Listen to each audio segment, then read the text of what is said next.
Welcome in, Cavs fans. Cavaliers fall tonight, 108-105, in what was a hard-fought game, I think, for both teams tonight. Really exciting stuff. If you were at the game, you certainly got your money's worth in terms of a matchup. There was a lot of hype about Evan Mobley versus Chet Holmgren, and those two guys are going head-to-head the entire night. You got a 40 burger from Donovan Mitchell, so it was an exciting one. Unfortunately, the Cavs on the losing end of it.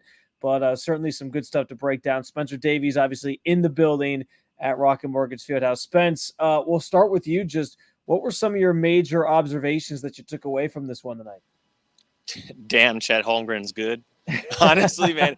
No, I really thought that his defensive presence, especially in the first half, was just outstanding. And it looked like the Cavs just couldn't get anything going on the inside. We obviously know that they didn't have much going on the outside. They started the first half 3 for 22 from deep, so that was not exactly the best. But they ended up continuing to shoot the three, and it worked out in their favor. They got up, 9 points in the fourth quarter, and then it just ended up dissipating a little.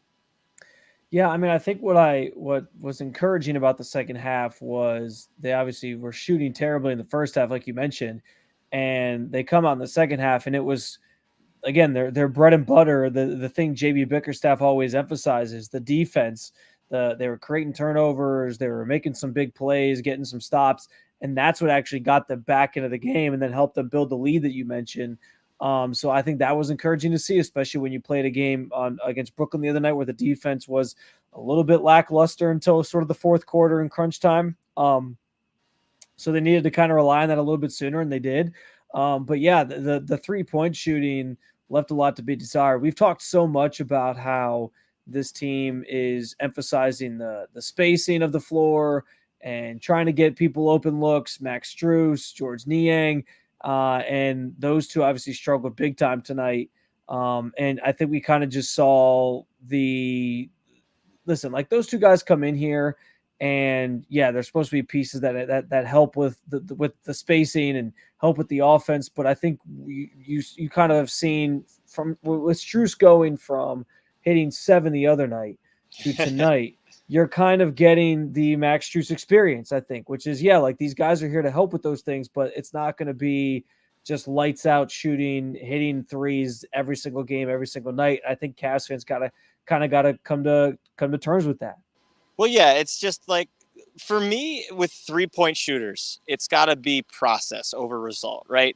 The looks they got tonight were good. Let's face the facts. The looks tonight that they got were good, and they just didn't fall. And that's just kind of how it is sometimes when it comes to when you get spray outs and when you get those kind of generated looks that Donovan Mitchell was giving them, that Karis LeVert was giving them. So that was a good process in my eyes. They just didn't fall.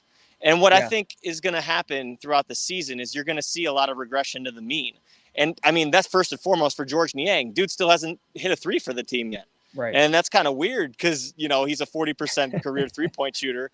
But that's just how the game goes. It's basketball a little bit, So, honestly, in my eyes, I feel like Strus is going to be so important to this team just because of the threat he brings and the chaos he causes in the half court. So, that's the big time difference, I think, that him and then obviously Niang, teams pay attention to him out on the perimeter as well. So yeah. No, I think you're right about that. And obviously, I think the biggest thing with Strus is no matter what, if the shots aren't falling, JB Bickerstaff joked the other night that his light is neon colored, so he can just keep on shooting. And whether it's shooting or whether it's the defensive end of the floor, like it's never effort that's the issue. Like he's constantly working, he's constantly trying to get those shots, he's constantly trying to get into fall. And like you said, just tonight they didn't, and that might just be kind of what the Max Strus experience ends up being. And like I said, Cavs fans might have to realize that. But if you're getting the effort, I think that's what's most important. And if you're getting the looks, that's also what's most important.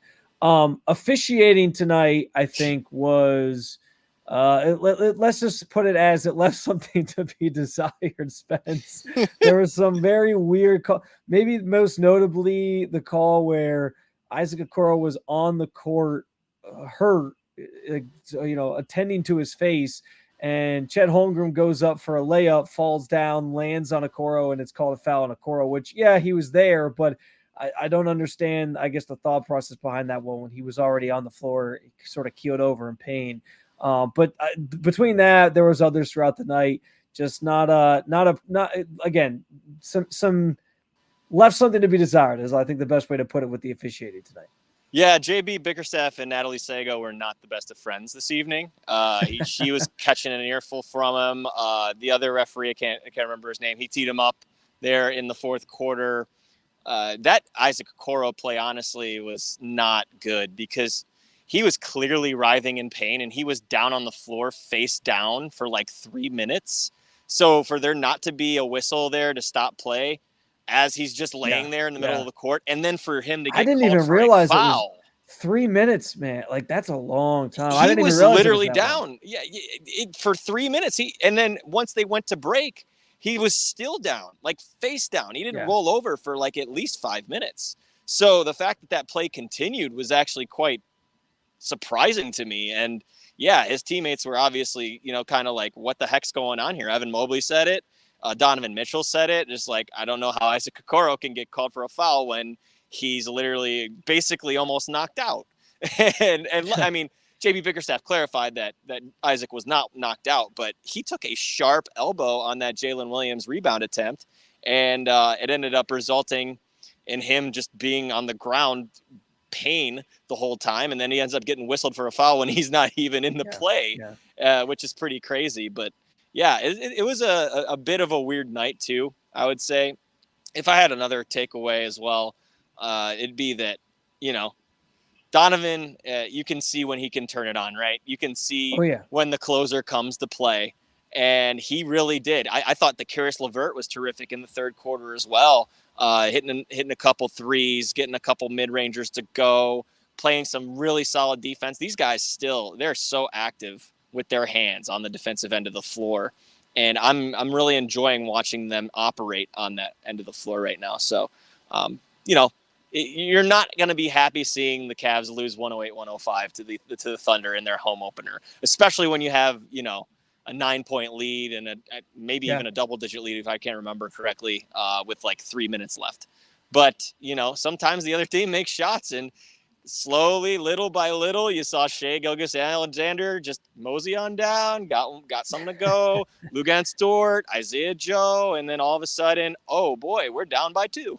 Yeah, Shai Gilgeous-Alexander was excellent tonight. I mean, there was possessions where Okoro would guard him, and then sometimes LeVert would guard him, and like they were playing good defense on him, and he was just hitting the shots. You talk about the shots not falling for Cleveland.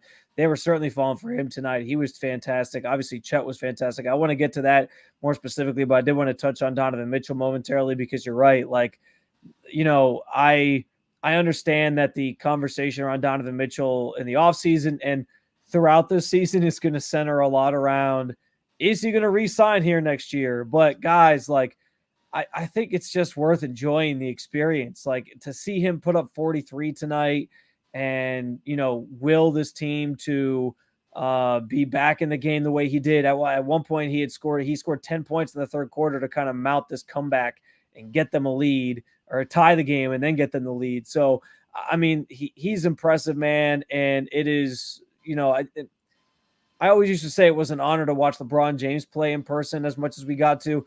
Same sort of thing applies here. Obviously not the same stature of LeBron James, especially here in Northeast Ohio, but it's just, it's fun to watch that guy play basketball.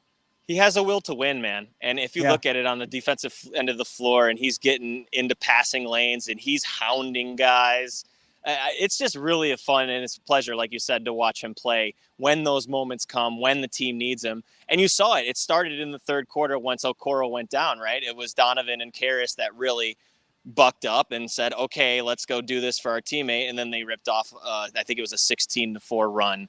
And then, Evan started to take the challenge against Chet after Chet really dominated the first half. And Evan started crashing the glass, being more active in the interior. So it's not all bad. I know you see Thunder, you think, oh, man, pushover in the West. They're not a pushover, guys. This Shai Gilgeous-Alexander was a legit MVP candidate last year.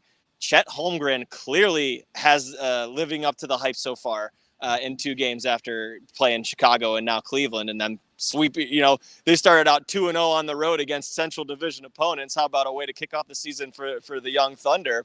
But they're scrappy and they're a good team, and the Cavs did not take them lightly. They played a decent game tonight. Did they play their best? No.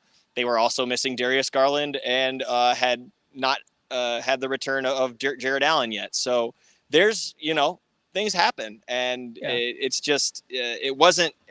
I see a lot of people reacting to this like, oh, they just took them lightly and stuff like. No, they didn't. They didn't. The Thunder won that game, and the Cavs, ended up giving up that lead at the end, which probably is inexcusable, but it's also the NBA. It's just how it works. Yeah. No, I mean, agreed. I think that you hit the nail on the head there. Let's get to this real quick. The much was made, obviously, of the Evan Mobley, Chet Holmgren matchup. What were your takeaways from watching those two kind of go against each other? I thought Chet kind of got Evan a little early in the game, and then I thought Evan late in the game was pretty brilliant against him and kind of returned the favor and used his strength against him and his sort of veteran savviness against him. He did, and that was one of the things that someone asked me in my Cavs questions earlier. But I'll say this, man, Chet, he is the real deal. He is the real deal. He was altering shots so often, and I mean, he ends up in the stat sheet with 7 blocks. He had 5 of those or 6 of those in the first half. Yeah, and guys just couldn't get over the top. And Evan was struggling with him too. I mean, Evan had a couple going in the first half, and there was also a moment where I think Evan Mobley didn't get a bucket because of a rim interference, which was an interesting call when Chet kind of tried to defer it, I guess. But in the second half, like you mentioned, Evan bucked up a little bit. It looked like he was playing with a purpose there in the second half. And, some people will be like, oh, why didn't you have that all game? Well, when you have star after star versus star, that's what's going to happen, right? You're going to get the best out of one another. And I think that Evan got the best of Chet in the second half. Big call there at the end, but the right call when Chet Holmgren ended up getting a block on Evan Mobley when he tried to do a spin move and then try to get inside. But the Thunder challenged it, and it was a big point of the game. I think that they were down 6, I think, at that point. And then they come down and hit a 3, and then boom, the game changes. Yeah, I think that's a good way to sum it all up. Those two certainly, I think, lived up to the hype for the most part in terms of the matchup kind of head-to-head. I do think one thing I took away from Chet's game overall was just we talk about year 3 of Evan Mobley and the development he's going through, especially on the offensive end. Chet already seems like he's all there offensively, man. Like he was hitting threes. He was getting stuff inside. Like that guy is like the real freaking deal, which is exciting for the Thunder, and obviously a player that they've been waiting to see since he didn't play at all last season. But it was certainly cool for Cavs fans, I'm sure, to be able to see him in person tonight against Evan Mobley. Well, there's no rest for the weary. Cavs are back at it tomorrow. Indiana Pacers coming in, a team, Spence, that we know is going to shoot based on their numbers already this season. They're going to shoot a lot of threes, much like the Cavs have to start the year as well. Yes, they will. Buddy Hield, look out. He's going to get up probably 11 to 12 tomorrow, and that may be shooting it low. You got Tyrese Halliburton. Bruce Brown, a brand new addition for them, ended up having a terrific debut in his first game. So they've got pieces. Obviously, we know Miles Turner. He's only been around for 5, 6, 7, 8 years. I don't know. I've lost track of time, but he's been here a while in the Central Division. So they've got a lot of good pieces. Ben Mathurin, as we know, got a little bit of a competitive edge to him, especially last season, mixing it up with Donovan Mitchell. So lots of pieces for them that they're excited about. And Rick Carlisle just getting a fresh extension too, a brand new contract. They're going to have something to prove as well. So Cavs better be ready to run. Yeah, it'll be interesting to see what the lineup looks like tomorrow, especially obviously Garland was out tonight. I'm assuming we won't see the return of Jared Allen, obviously, as well.